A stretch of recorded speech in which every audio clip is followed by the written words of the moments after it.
Hello and welcome to this tutorial, and in this tutorial we are going to design the layout of our application.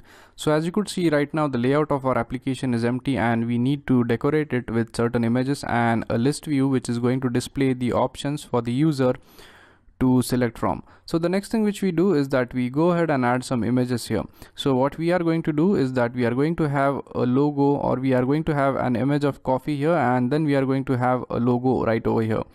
So in order to go ahead and add a logo here, what we do is that we switch to the text view of this XML, and we are going to add in a new image view right over here.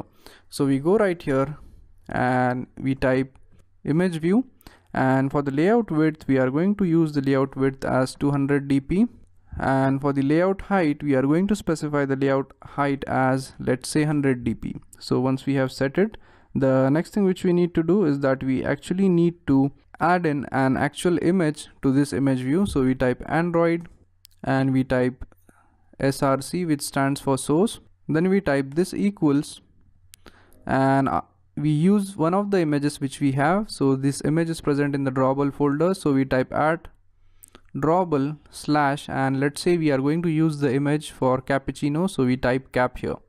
So once we are done with this, if we switch to the design view, as you could see, we have this image right over here. So this is the basic image which we are using, and actually you could use any image. So if you think that you should use the image for latte, then you could simply switch to your XML, go to text and change this to latte. And when you change it and when you switch back to the design view, as you could see, we have our image right there. Now the next thing which we do is that we actually add some description to it.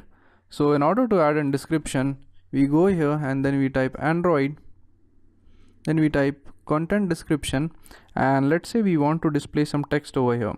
So instead of directly typing in some text to display, we use string resource. So we type at string, and let's name this as app logo. And actually when we add a string resource, we also need to add this string resource into the strings.xml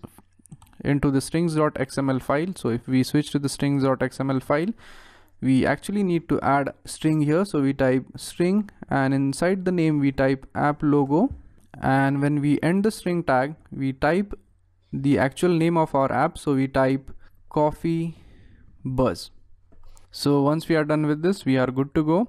Now the next thing which we need to do is that we also need to add a list view to our application. So if we switch to the XML, we go ahead here and add a list view which actually contains multiple options for the user to select from. So in order to add a list view, we type list view, and the layout width of this thing is going to be match parent, and the layout width or the layout height is also going to be equal to match parent. Now once we have defined this, the next thing which we do is that we add an ID to this list view. So we go right here and we define the ID. So we type Android ID, and we type this equals to at plus ID slash, and let's name it as list options. And in order to actually add entries to this list view, we type Android entries, and inside the entries we use an array. So we type at array, then give a slash and type in options. Now the main problem with this is that we actually need to add arrays in the strings. So we switch back to strings here, and we are going to add string array here. So we type string array, and let's name this as options, as we have used the same name. So we type options here, close the array, and inside it we define some items inside it. So we type item, close it, and let's define the first item as drinks. So if the user want to select some drinks, he could go with this item, or let's say if he wants food, so we type food here in the second item, and for the third item, let's say he wants some other items, so we type in other over here. So once this is done, when we switch to the XML view, as you could see, the error has been removed, and when we switch to design view, as you could see, the list has been added over here. But the thing is that the items are not actually displayed here. But if we run our application, you will notice that these items are actually added over there. Now one more thing which we need to do is that we need to minimize the size of this. So let's say this is up till here.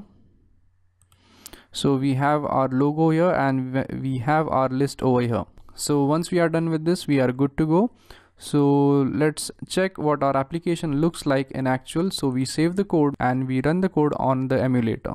So as you could see, our application is up and running on the emulator. So this is the basic main screen layout of our application. So here is our logo image and we basically have three options here for drinks, food and other.